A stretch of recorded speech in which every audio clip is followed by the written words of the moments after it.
3 weeks ago, we examined the case of a French-Canadian man, Jean-Marie Gagnon, who was convicted of armed robbery and attempted murder in a June 1977 bank robbery in Springfield, Massachusetts. In 1978, Gagnon and his partner Louis Bourgeois were incarcerated at Walpole State Prison just outside Boston. Each one was sentenced to spend between 39 and 54 years behind bars. As soon as they came to the institution, they were classified immediately as extremely high escape risks. There was no concrete information that they were going to do something, but it was just a sense that we had.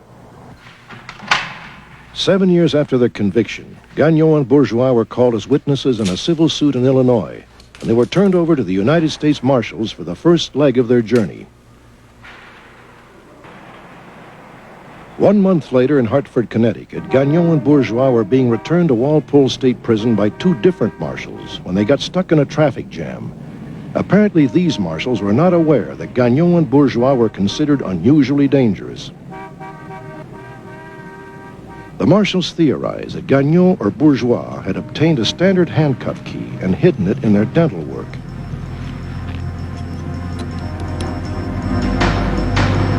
The traffic jam gave them the perfect opportunity to escape.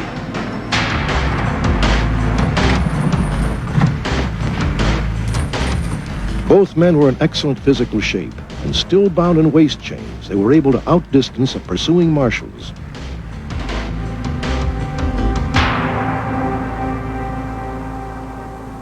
I wasn't surprised at all when we got the phone call that they had escaped.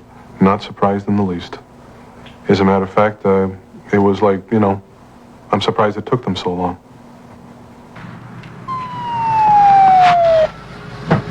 Get down on your knees. Within 30 minutes of their break, Bourgeois was apprehended near a Hartford bus station. Jean-Marie Gagnon remained at large and has been on the United States Marshals' most wanted list for the past 3 years. Within hours of our broadcast, the United States Marshals received over 150 tips from viewers who thought they recognized Jean-Marie Gagnon. Several of those tips led the authorities to Beaufort, Georgia, 40 miles northeast of Atlanta. The marshals discovered that a man fitting Gagnon's description had recently moved to Beaufort from Florida. He had lived in this neighborhood for 2 months, working as a masseur at a local country club. On the night of our broadcast, he disappeared. The leads that the task force investigators developed in Beaufort, Georgia, consisted of his new identity, the name John Pierre DuPont, a new description, driver's license, social security number, but most important, the description of his vehicle. And the vehicle that he had just hours before left Beaufort driving with all of his worldly goods. 6 days later, just outside Willows, California, a small town 100 miles north of Sacramento, a California highway patrolman pulled over a car with Florida plates heading north on Interstate 5. Is this your correct address? Yes, it is. Inside were 2 men. The driver was John Pierre DuPont. Okay, why don't you wait in your car? I'll be right back in just a minute. His offense? The car's windows were illegally tinted. The officer thought DuPont seemed a little jumpy, so he ran a routine check on his driver's license before citing him for the tinted windows. Another highway patrolman, Officer Lou Blake, saw the car pulled over and stopped to offer assistance. In the courses of an officer's duties, he sees a lot of different types of people, and there was something that keyed him and also myself at that time to think that this person should be checked a little further. The patrolman ran a check of the individual by name and date of birth, asking for checks to be done through the state of California and Florida.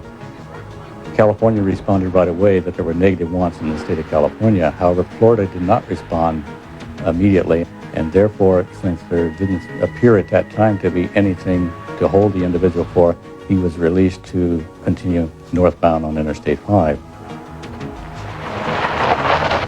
The officers were still suspicious, so Blake continued to follow DuPont. After they had driven less than a mile, The dispatcher radioed Blake with a Florida response. Radio Dispatch Center notified us that the person associated with that vehicle was a federal fugitive, wanted and should be considered armed and dangerous. Within 15 minutes, John Pierre DuPont was arrested. That same day, U.S. Marshals positively identified him as Jean-Marie Gagnon. On February the 15th, Gagnon was ordered to be returned to Connecticut, where he had escaped from custody 4 years earlier. Maximum escape charge would be 5 years. That, on top of the other sentence, could make him a pretty senior citizen when he completes his sentence.